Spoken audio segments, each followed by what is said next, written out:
반갑습니다. 오늘도 주 앞에 예배하러 나온 사랑하는 성도들 진심으로 환영합니다. 네, 우리 다 같이 마음 정돈하시고 주악에 맞춰 묵도하심으로 주일 아침 예배 시작하겠습니다. 같이 기도합시다.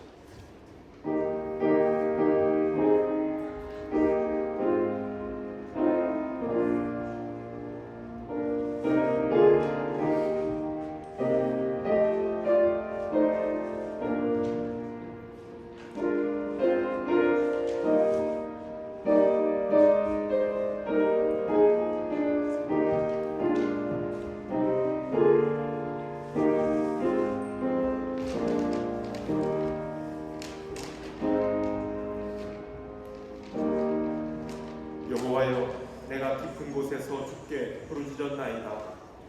주여, 내 소리를 들으시며 나의 부르짖는 소리에 귀를 기울이소서. 여호와여, 주께서 죄악을 지켜보실진대 주여 누가 서리이까. 그러나 사유하심이 주께 있음은 주를 경외하게 하심이니이다. 나 곧 내 영혼은 여호와를 기다리며 나는 주의 말씀을 바라는도다. 파수꾼이 아침을 기다림보다 내 영혼이 주를 더 기다리나니 참으로 파수꾼이 아침을 기다림보다 더하도다. 이스라엘아, 여호와를 바랄지어다. 여호와께서는 인자하심과 풍성한 속량이 있음이라. 그가 이스라엘을 그의 모든 죄악에서 속량하시리로다. 아멘. 하나님 감사합니다. 사랑하는 주의 자녀들을 이 아침에도 아버지의 집으로 불러주시며 우리의 온 마음과 정성을 다해 예배하도록 이 자리에 저희들을 보내어 주심을 감사합니다. 지난 한 주간 동안 주 앞에 살 때에 우리의 연약함과 우리의 부끄러운 모든 것들을 주 앞에 다 내려놓고 오늘도 우리를 너그러운 사랑으로 은혜로 받아주시는 하나님 앞에서 힘과 뜻과 정성을 다해 온전한 산 예배 드릴 수 있는 저희들 되게 해주시기 바랍니다. 함께 오고 싶지만 여러가지 형편으로 이 자리에 있지 못한 우리 형제 자매들도 있습니다. 하나님 사랑으로 지켜주시기를 바랍니다.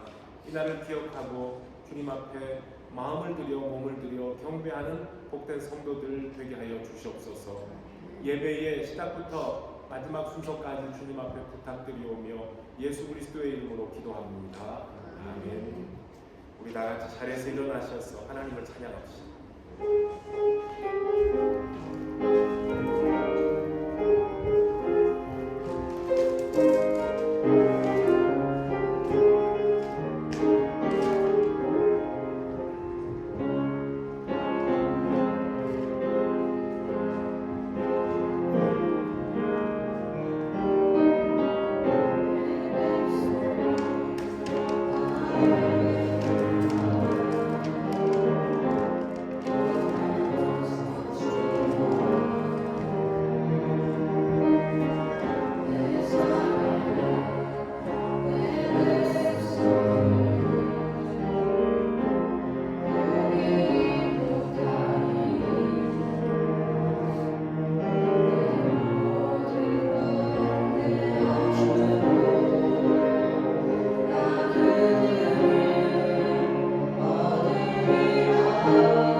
나의 울부짖음에 주의하소서.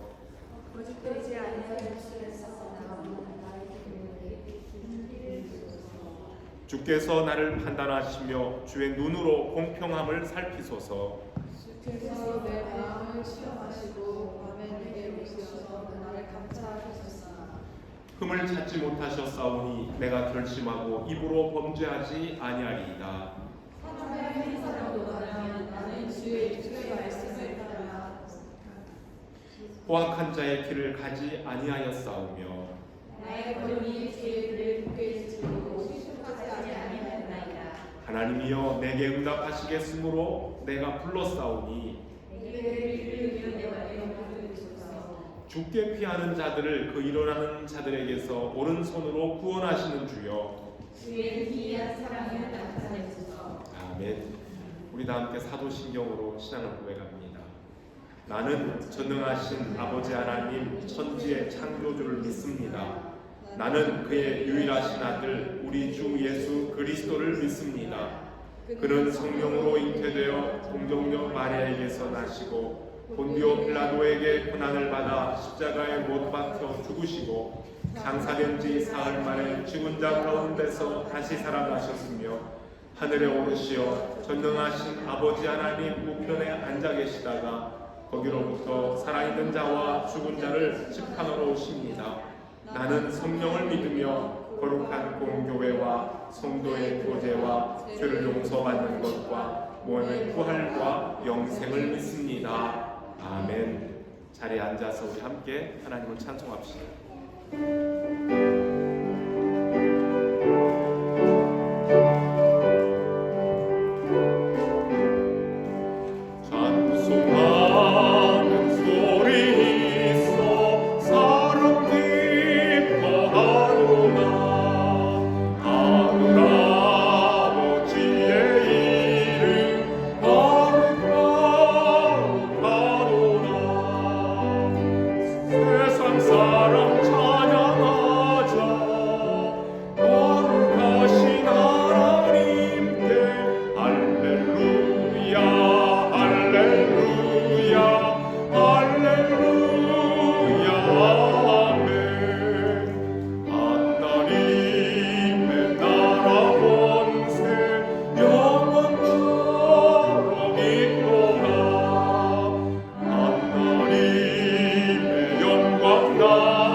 함께 기도하시겠습니다. 어둠을 깨뜨리고 이 땅에 빛으로 오신 우리 주님, 한 주간도 우리의 삶 가운데 동행하여 주시고 보호하여 주심을 감사드립니다. 저희 알게 모르게 지은 죄와 허물을 주님께 아립니다. 주님의 보혈로 정결하게 씻어 주옵소서. 강한 바람과 추위와 긴 겨울이 지나고 새 봄을 맞이하는 이 즈음에 우리를 위하여 이 땅에 오셔서 십자가 위에서 죽임을 당하신 고난의 주님을 생각합니다. 죽음에서 생명으로 인도하시고 부활의 참 소망을 주시는 주님께 감사 찬송드립니다. 지난 주간에는 주님의 은혜 가운데 고국 대한민국의 대통령 선거를 마치게 하시고 새로운 대통령을 선출하게 하심을 감사드립니다. 앞으로 나라를 이끌어갈 새로운 대통령이 하나님의 손에 붙잡힌 바 되어 나라와 민족을 위해 봉사하는 참신한 일꾼으로 쓰임받게 도와주시기 바랍니다. 최근 우크라이나에서 일어난 전쟁으로 인해 수많은 사람들이 고통 속에 있습니다. 사랑하는 가족을 잃은 사람들의 아픔을 어루만져 주시고 속히 이 전쟁이 그치도록 주께서 간섭하시고 긍휼을 베풀어 주시길 간구합니다. 어려움을 만난 이웃을 위해 우리 교회도 한 마음으로 동참하려 합니다. 비록 적은 것일지라도 아픔과 고통을 당하는 이웃에게 위로와 작은 도움이 되어지기를 소망합니다. 우리 교회의 어린 자녀와 중고등부 그리고 청년들 위해 기도합니다.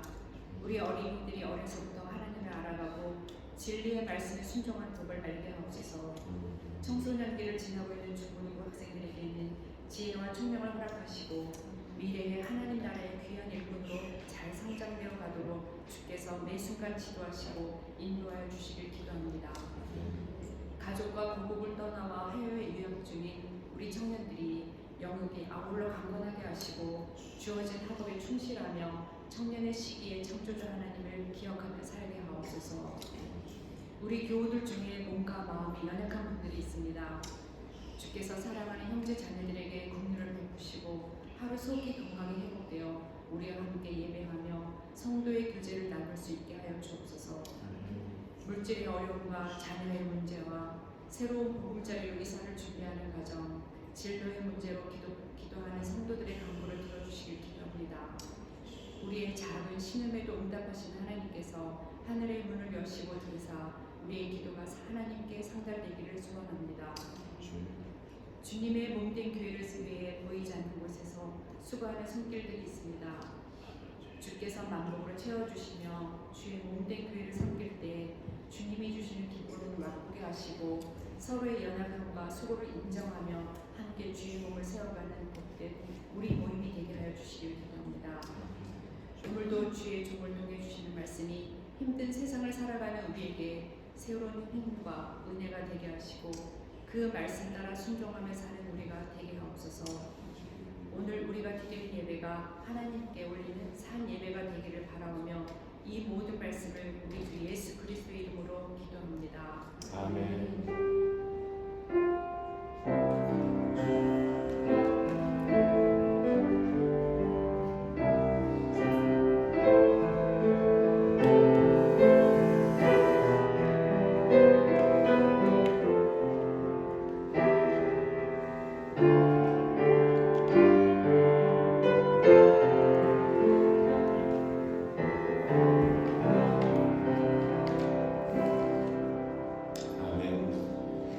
하나님 앞에 예물 드립니다. 다 같이 자리에서 일어나셔서 봉헌합시다.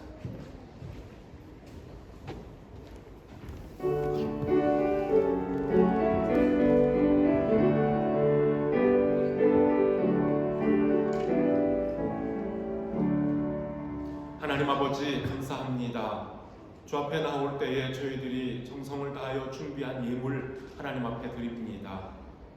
세상의 모든 것이 다 우리 주님의 것이요 저희가 쓰고 먹고 마시는 모든 일들이 다 우리 주님께서 저희들에게 허락하신 귀한 선물인 줄로 알고 늘 감사함으로 삽니다. 모든 것이 주께로부터 왔으니 이 또한 하나님 앞에 고백하여 드립니다. 이렇게 저희들이 정성을 다해 신앙을 고백하며 아버지 앞에 드리는 예물이 쓰여지는 곳곳마다 그리스도의 이름 높아지게 하시고 그리스도의 향기가 나타나게 해주시기를 원합니다. 10의 1조로 구별하여 드리는 가정들에게 하나님께서 하늘의 문을 활짝 여시고 그들에게 있어야 될 풍족한 것으로 채우되 하나님이 주신 것으로 인하여서 늘 감사 찬송하며 세상을 향하여 주님의 나라를 세워가는 일에 힘있게 동참하는 가정들 되게 해주시고 감사할 일이 있어서 주 앞에 드리는 예물들이 있습니다.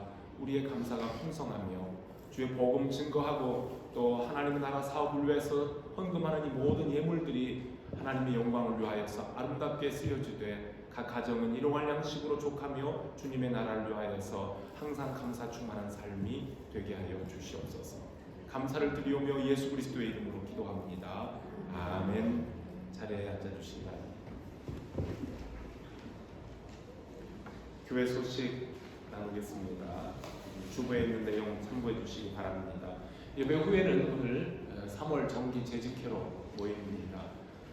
그래서 우리 모든 순교 순서 다 맞추고 2층에 올라오셔서 같이 모이도록 합시다. 지난 주일에 예고드린 대로 우크라이나 전쟁으로 인해서 고통받는 이웃들을 위해서 우리가 기금 마련하도록 오늘 이렇게 준비했습니다. 물질로 이 시간 하나님 앞에 드리는 가정들도 있고요. 그 다음에 또 이따 친교 시간에는 여러분들께 단톡으로 광고 드린 것처럼 준비된 음식을 이렇게 오늘만큼은 이렇게 매식을 하면서 그 기금으로 우크라이나 돕는 일에 같이 쓰려고 합니다.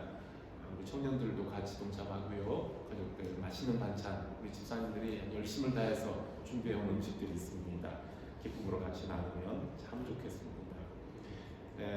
그리고 부활절을 앞두고 혹시 우리 교우들 가운데 세례 학습이나 세례 입교 문답에 응하실 교우가 있으면 기도하시는 중에 말씀해 주십시오. 준비해서 우리 세례 이 부활절을 기해서 세례 또는 입교식을 거행할 수도 있습니다. 이렇게 해당되는 자격에 해당되는 후원자가 있을 경우에 후보자가 있을 경우에 이를 실시하도록 하겠습니다. 그리고 앞으로 우리 교회에 자기 신앙을 분명하게 고백하면서 세례를 받는 생명들이 많이 나타나기를 여러분 기도해 주시기 바랍니다. 지난주에 우리가 3월 생일자 축하했었어요. 성수가 6일이었고 지수가 어제였고 박주현 집사님이 오늘에 지난주 해피 버스데이 투에 우리 찬송 축하했는데 집사님은 지난주 몸이 불편해서 못 나왔고 오늘 있다고 축복송할 때 생일 축하송을 알고 같이 축복하면 되겠습니다. 그리고 강영 집사님이 앞으로 저희 진료일날 기다리겠습니다. 네, 우리 교회를 위해서 또 이웃을 위해서 여러분들 많이 기도해 주시고 또 기도에 힘쓰는 성도들이 다 되시길 바랍니다. 오늘도 몸이 불편한 분도 계시고 가정이 급한 일로 인해서 또 회사 일로 인해서 오지 못한 친구들이 있어요. 어디에 있든 하나님의 사랑들과 함께하기를 바랍니다. 우리 같이 축복송 하나님 앞에 올리시죠.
오늘도 저희들을 주 앞에 나와 예배케 하심을 감사합니다.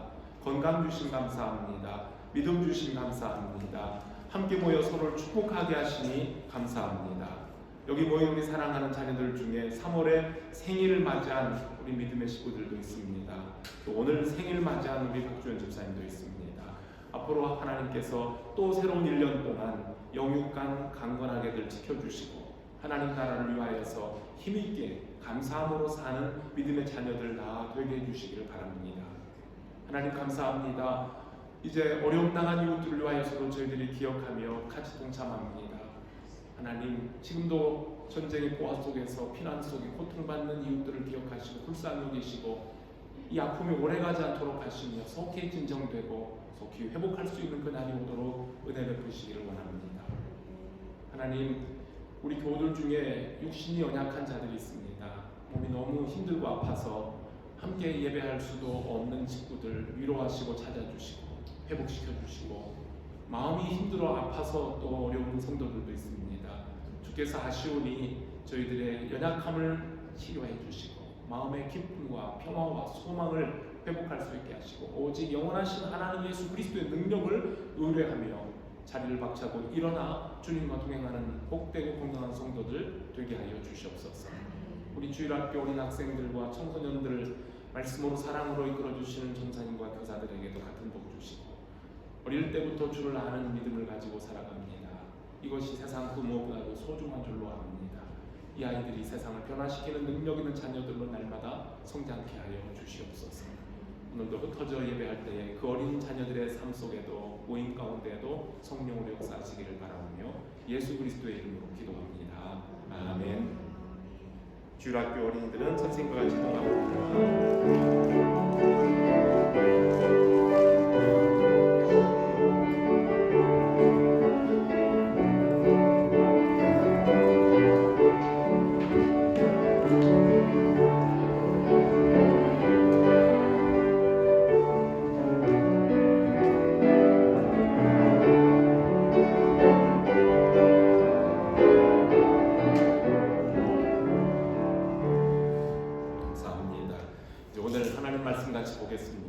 신약성경 누가복음 제13장 1절로부터 9절에 있는 말씀입니다.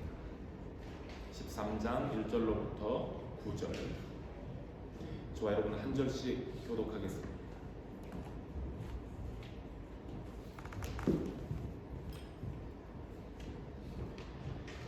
그때 마침 두어 사람이 와서 빌라도가 어떤 갈릴리 사람들의 피를 그들의 제물에 섞은 일로 예수께 아뢰더니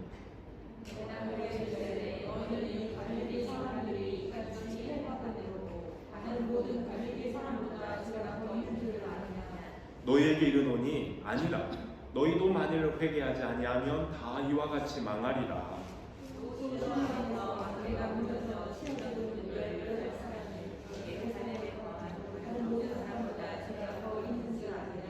너희에게 이르노니 아니라 너희도 만일 회개하지 아니하면 다 이와 같이 망하리라.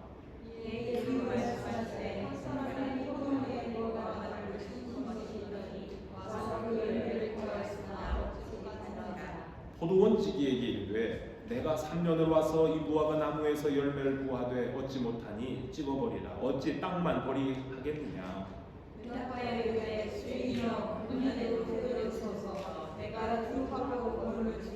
같이 읽겠습니다. 이후에 만일 열매가 열면 좋거니와 그렇지 않으면 찍어버리소서 하였다 하시니라. 아멘. 네, 이 말씀을 가지고 함께 오늘도 은혜를 나누고자 합니다. 기도합니다. 하나님, 주님의 말씀 앞에 오늘도 섭니다. 진리의 말씀, 우리 주님께서 2000년 전에 유대 땅 많은 사람들에게 이 복음을 증거하셨던 것처럼 저희들도 이 시간 주의 음성을 듣는 시간 되게 해주시기를 바랍니다. 주님이 원하시는 거룩한 삶을, 생명의 삶을 열매를 맺는 저희들의 삶이 되도록 우리를 복주시고 이 시간도 인도하여 주시옵소서. 예수님 이름으로 기도합니다. 아멘. 이제 우리 그리스도의 고난과 죽으심 그리고 부활을 기념하는 계절에 저희들이 3월 그리고 4월을 살게 되었습니다.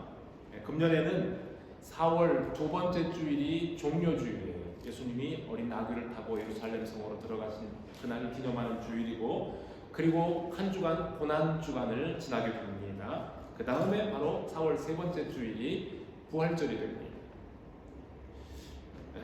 개혁신앙을 표방하는 교회들은 우리 교회를 포함합니다. 고난주간을 중요하게, 고난주간과 그 다음 부활절을 중요하게 여기기 때문에 사순절이라는 절기와 그 풍습을 일률적으로 수용하지는 않습니다.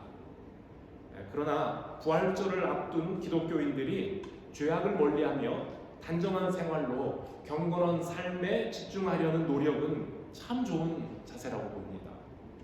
그리스도의 고난과 사랑을 묵상하는 의미에서 40일 동안 그렇게 좋아하는 달콤한 초콜릿을 금지하는 사람도 있대요. 혹시 우리 성도들 중에도 그 동참하는 수도 있을 거예요. 그런가 하면 40일 동안만큼은 고기를 입에 안 되겠다 절제하는 사람들도 있습니다. 또 어떤 사람은 음식을 금지하는 것은 그것은 도무지 내가 자신이 없어서, 그래서 그 대신 현대인의 삶을 지배하고 있는 TV 시청이나 컴퓨터 게임이나 휴대폰에 몰입하는 거나 만화를 보고 영화에 빠지는 이러한 과도한 미디어 사용을 절제하는, 소위 말해서 문화적 금식이에요. 문화적 금식 캠페인에 동참하는 것으로 예수 그리스도의 고난에 동참하겠다 하는 분들도 있습니다. 그런데 정반대도 있을 거예요. 밥은 며칠 안 먹어도 되는데 내 손에서 핸드폰 떠나면 나는 못 살아. TV가 없으면 못 살아. 이런 분들도 있을 거예요. 그건 뭐 사람에 따라 좀 다를 겁니다.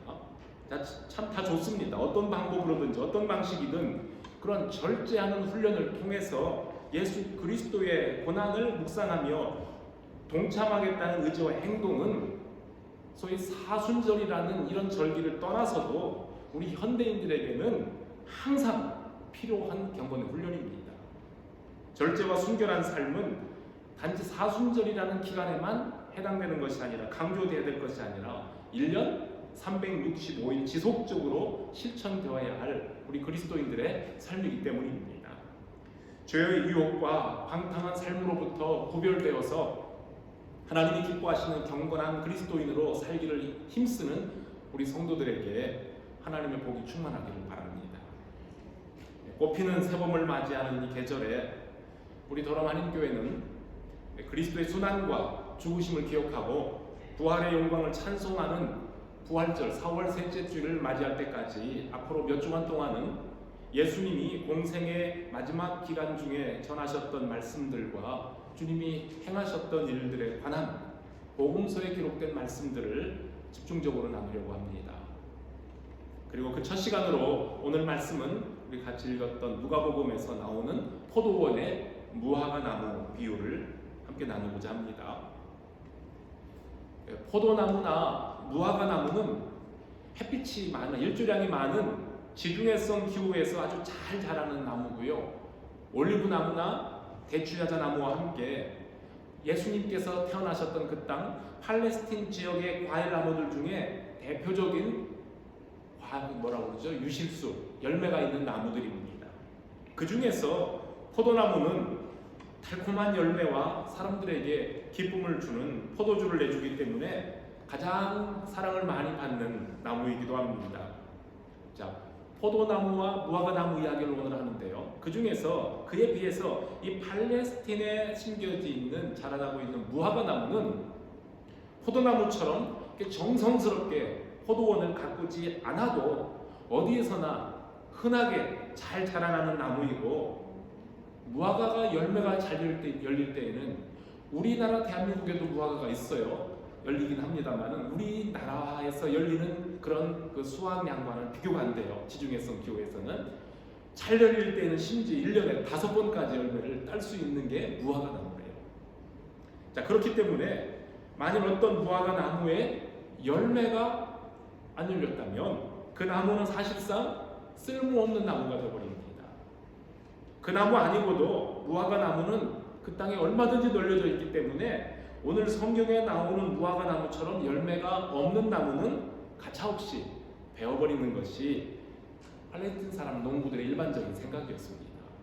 왜냐하면 그 팔레스틴 농부 중에 그 어떤 사람도 포도밭에 무화과 나무를 심어서 그 귀중한 물을 소비하고 거름을 주고 정성껏 돌보는 바보스러운 농부가 하나도 없다고 말입니다. 만일 포도원에, 그 좋은 땅 포도밭에 무화과 나무가 자라고 있는 것을 누군가 보았다면 다른 포도나무에 손해를 끼치는 것은 물론이고 포도원을 정성스럽게 부지런히 잘 가꾸지 않는다는 게으른 농부로 낙인이 찍힐까 두려워서 그 나무를 뿌리채 뽑아버리던가 잘라서 불태우고 만다는 겁니다. 예수께서 말씀하신 포도원에 심은 무화과 나무 비유는, 오늘의 비유는 유대인의 율법과 팔레스틴의 농사법의 배경을 먼저 이해하고 들으면 이 비유의 의미를 더 잘 이해할 수 있습니다. 이스라엘에서 성경 지리 역사를 연구했던 어느 목사님이 썼던 책이에요. 우리 한국 목사님이 쓴 책인데요. 복음서에 나타난 유대적 문화 배경에 관한 이 책을 보면은요, 오늘 우리가 이 비유를, 예수님의 비유를 이해하는데 참 좋은 재료를 제공합니다. 그 책에서 설명해 주는 것처럼 지금 이 비유를, 오늘 이 비유를 듣고 있었던 사람들이 히브리식 사고방식에 익숙한 유대인이라는 점을 먼저 염두에 두고 이 비유를 읽으면 오늘 본문을 이해하는데 도움이 더 잘 됩니다. 어떤 포도나무 과수원 주인이 자신의 포도밭에 무화과 나무를 심었다라고 오늘 예수님 이야기를 시작했어요. 포도밭에 무화과 나무를 심었다는 말씀을 시작하자 그 자리에서 예수님의 말씀을 듣던 유대인들은 대뜸 마음속으로 아니 세상에 그런 바보가 어디 있어? 라고 반응을 했을 거라는 겁니다.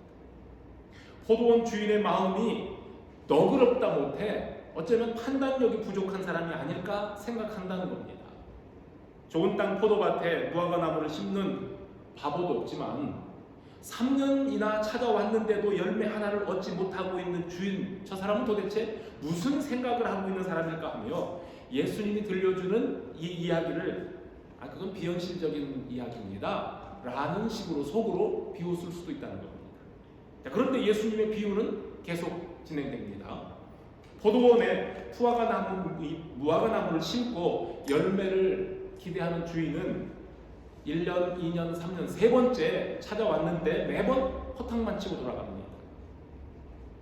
세상에 이런 무화과 나무가 어떻게 그 오랜 세월 동안 도끼로 찍혀서 불에 던지오지 않고 살아남을 수 있단 말인가. 이 포도나무는 정말 행운아가 아니면 포도원 주인이 농사를 모르는 바보던가 둘 중에 하나라는 겁니다. 오늘 읽은 말씀을 어떤 시각으로 보느냐에 따라서 제목을 다시 붙일 수 있어요.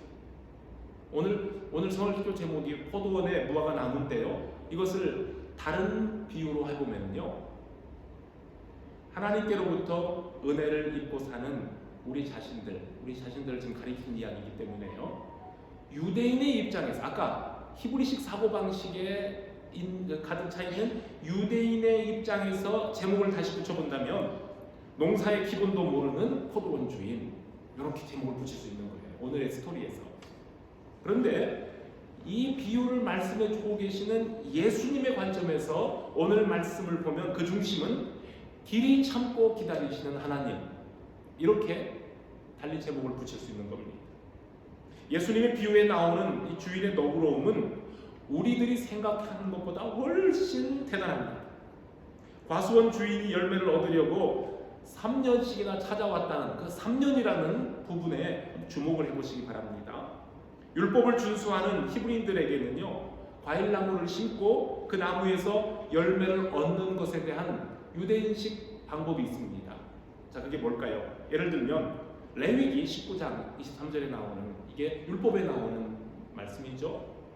레위기 19장 23절을 보면 너희가 그 땅에 들어가 각종 나무를 심거든 그 열매는 아직 할례 받지 못한 것으로 여기되 곧 3년 동안 너희는 그것을 할례 받지 못한 것으로 여겨 먹지 말 것이요 라는 법입니다. 이해가 되시죠?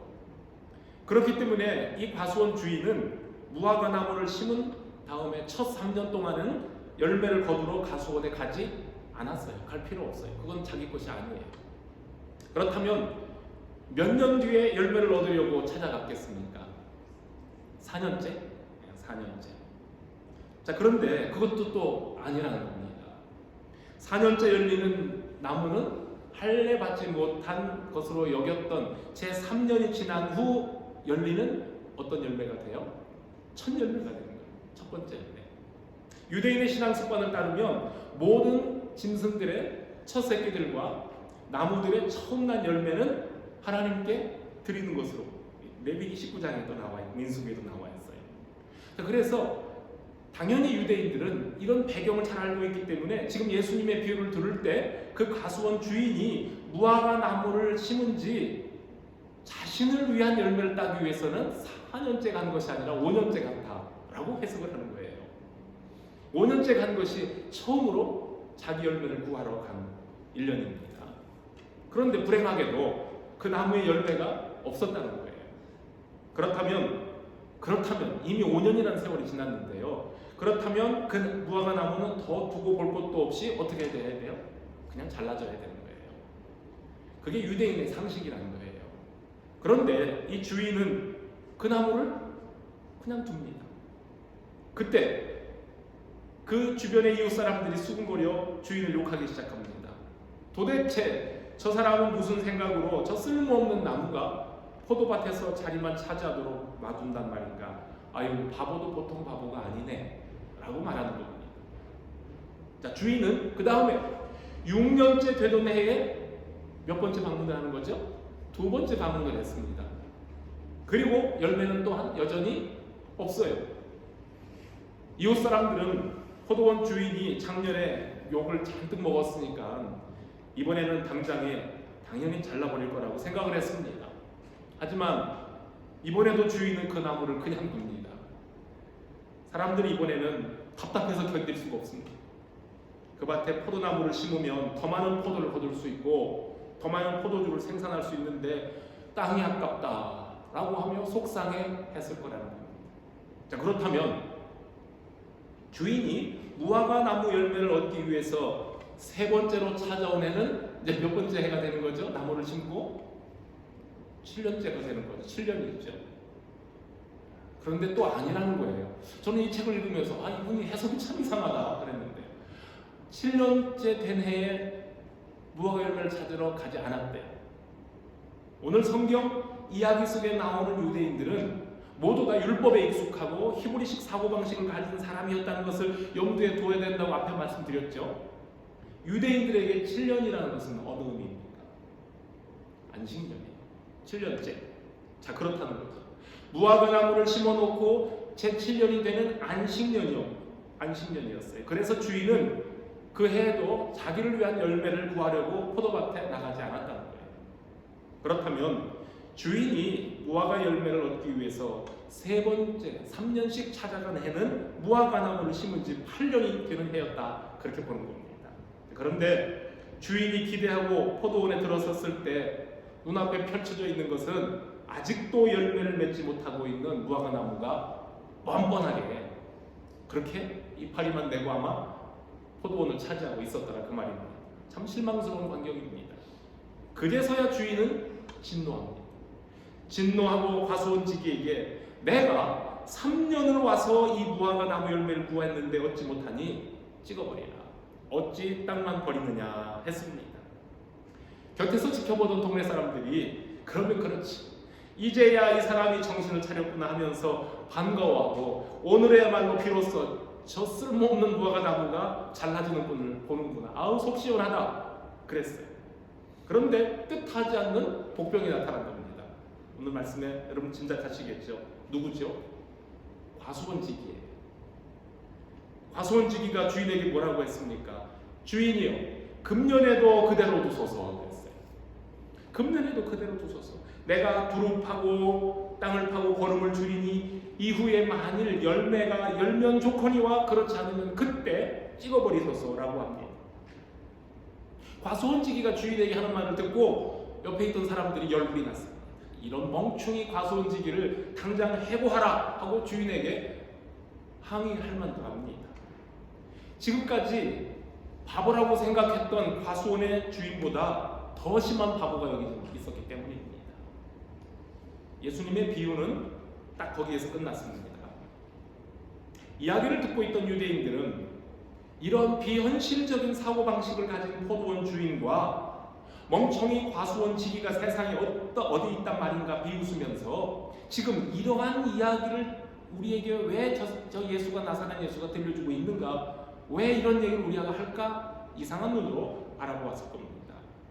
그런데 바로 이것이 우리 예수님께서 말씀해 주시기로 했던 하나님 나라예요. 이게 하나님 나라라는 겁니다. 여러분들이 아는 대로 포도밭은 하나님 나라를 상징하고 열매 없는 무화과 나무는 특별한 은혜를 입어서 포도원에 심겨진 이스라엘 백성을 의미합니다. 포도원 주인은 하나님이시고 과수원 지기는 예수 그리스도를 의미합니다. 이 비유에서 묘사된 하나님은 기대할 수 없는 것에 대해서 길이 참고 기다리시는 분입니다. 포도나무가 혹시 포도나무의 열매가 없으면 그러면 다음에 열매가 많이 열리겠지 하고 내년을 기대할 만도 합니다. 그러나 아무데나 아무렇게 심어져도 열매를 맺어야 될 무화과 나무가 그 좋은 포도밭에서 열매를 맺지 못하는데도 몇 년씩을 기다린다는 것은 누가 봐도 어리석은 일입니다. 그런데도 하나님은 포도원의 주인처럼 바보 같은 기다림으로 우리들로부터 열매를 기다리고 계시는 분입니다.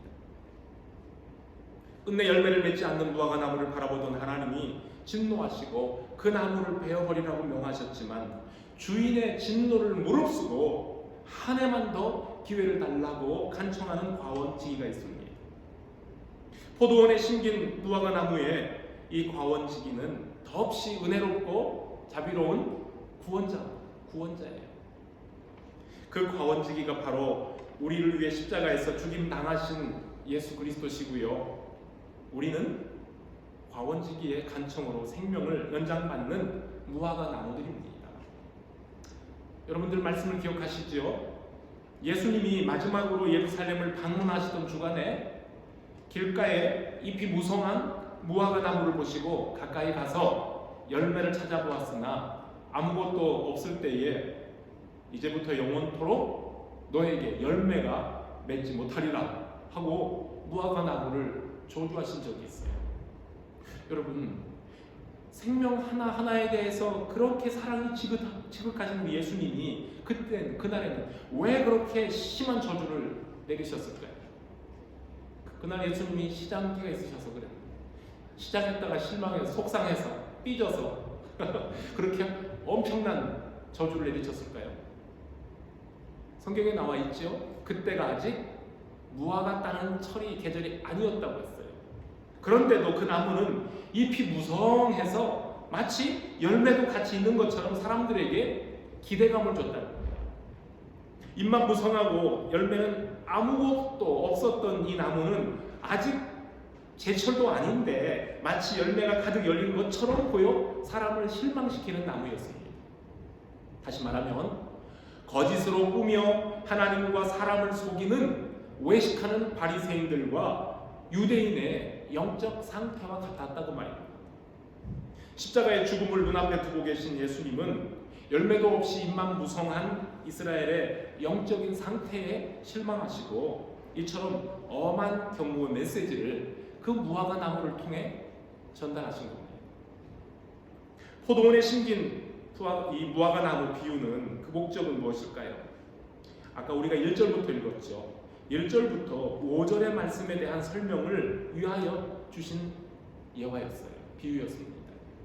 어떤 사람들이 예수님께 와서 로마 총독 빌라도가 갈릴리 사람들의 피를 그들의 제물에 섞어버린 일에 대하여서 보고를 드렸습니다. 끔찍한 일이죠. 옛날부터 외국 세력에 대한 적개심이 강했던 갈릴리 지방 사람들은 로마의 식민지 통치에 대한 반발로 격렬한 투쟁을 자주 했던 사람들입니다. 총독 빌라도는 팔레스틴 식민지 백성들이 더 이상 반정부 혁명 운동을 하지 못하도록 하기 위해 본때를 보여주기 위해서 많은 갈릴리 사람들을 잡아다가 십자가 처형을 길거리에다 걸어놓고 본때를 보여준 겁니다. 6월절 같은 큰 명절에 사람들이 예루살렘에 모이면 시위대들의 이 반정부 데모가 자주 발생하곤 했는데 이번에도 빌라도가 성전에서 제사 드리던 사람들 중에서 갈릴리에서 온 이 시위대들을 무참하게 학살한 사건이 발생하는 겁니다. 그리고 로마 군인들에게 희생된 갈릴리 사람들의 피를 희생 제물의 피와 뒤섞이게 만든 끔찍한 사건이 성전에서 벌어진 겁니다. 그런데 예수님께 찾아와 이 사실을 보고한 사람들은 빌라도가 저지른 그 악한 행위나 또한 죽임을 당한 사람들에 대한 불쌍함에 관심을 두고 말씀을 드리는 것이 아니라 빌라도의 칼에 죽은 갈릴리 사람들이 죄가 많아서 그렇게 끔찍한 죽음을 당했을 거라는 생각을 하고 예수님께 말씀을 드리는 겁니다. 우리 예수님께서는 이웃의 죽음과 슬픔을 죄의 대가로 해석을 해서 희생당한 자들을 정죄하고 상대적으로는 자신의 의로움을 내세우는 사람들, 종교적인 편견에 가득 찬 이 사람들을 그들의 고정관념을 보시고 오늘 이 비유를 주신 거예요. 그때 예수님이 뭐라고 말씀하십니까? 갈릴리 사람들이 이런 일을 당한 것이 다른 갈릴리 사람들보다 죄가 더 있기 때문이라고 생각하느냐? 아니다. 내가 너희들에게 말하지만 너희도 만일 회개하지 아니하면 다 이와 같이 망하리라. 또 실로암 망대가 무너져서 치어 죽은 18사람이 예루살렘에 사는 모든 사람들보다 죄가 더 있다고 생각하느냐? 그렇지 않다. 내가 너희에게 말하는데 너희도 만일 회개하지 아니하면 다 이와 같이 망한다 라고 말씀합니다. 주님은 실로암 망대가 무너져 18명이 죽은 사건까지 추가로 언급하시면서 누구든지 하나님 앞에서 진심으로 회개하지 않는 사람들은 이와 같이 망하리라 하시며 너희들도 회개의 열매, 하나님이 기뻐하시는 좋은 열매를 맺는 사람이 되라고 말씀하시는 겁니다. 빌라도의 칼에 죽은 갈릴리 사람들의 죽음을 그저 이야기거리로 삼은 사람들은 자신들 역시 오래 참으시는 하나님의 은혜가 아니면 살 수 없는 가엾은 존재라는 사실을 모르고 삽니다. 그들은 자기 눈에 있는 들보는 보지 못하면서 남의 눈에 있는 티를 보면서 형제들을 자매들을 정죄하던 사람들입니다.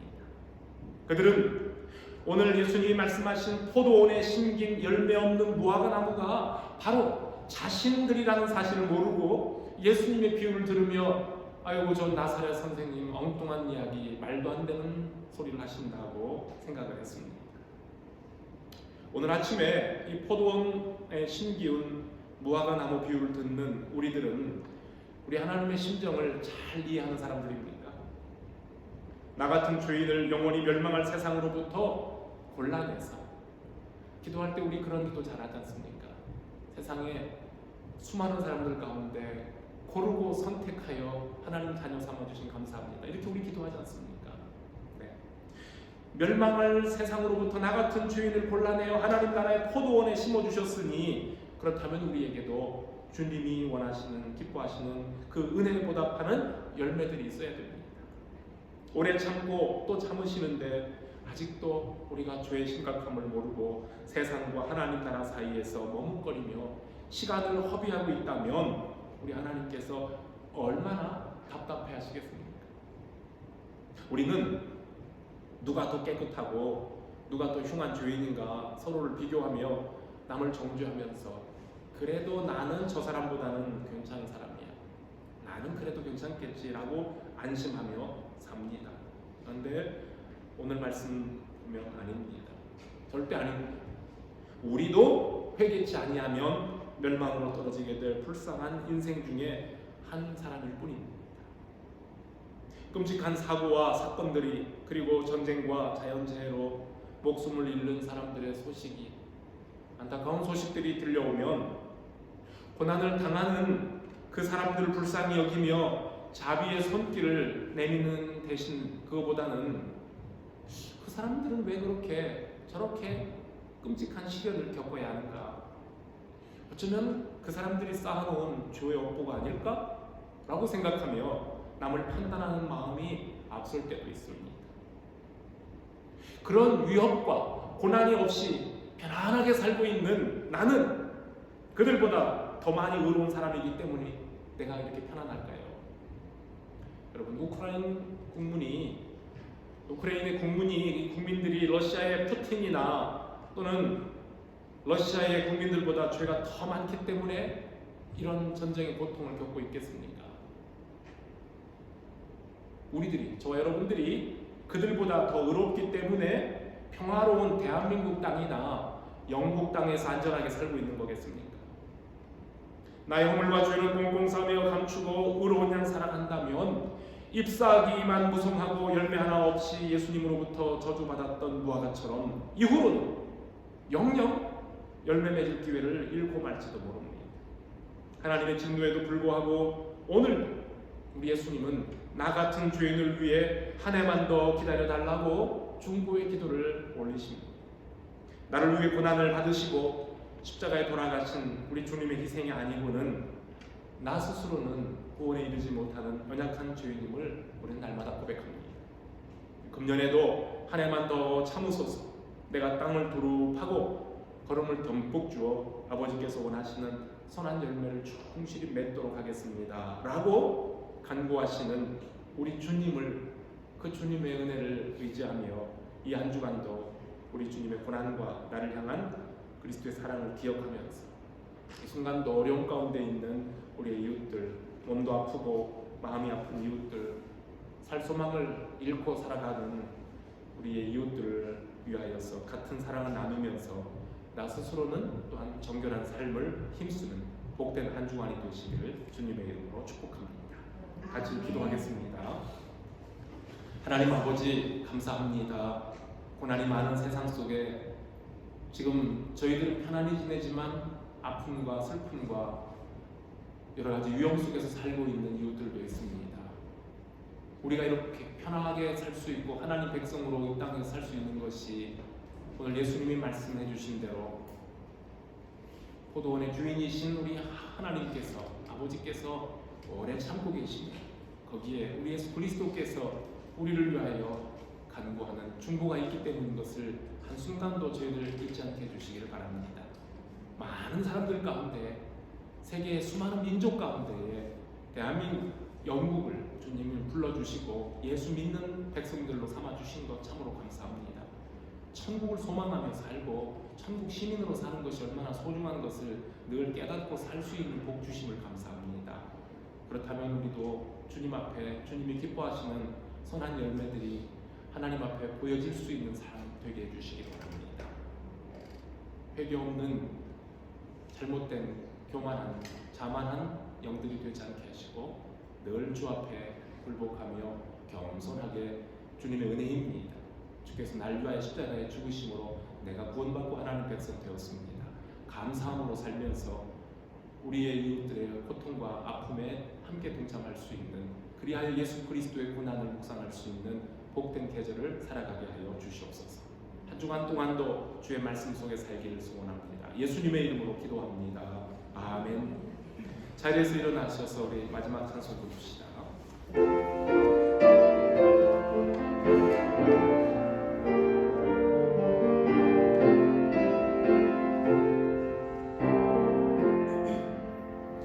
하나님 사랑은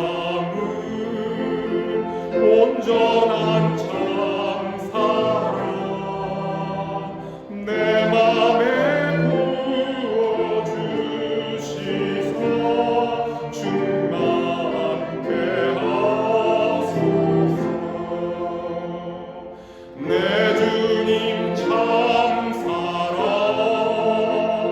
햇빛과 같으니 그 사랑 내게 비추사 뜨겁게 하소서. 그 사랑 앞에는 풍파도 그치며 어두운 밤도 가나니 그 힘이 크도다. 하나님 사랑은 온전한 참 사랑 내 맘과 영에 채우사 새 힘을 주소서. 아멘.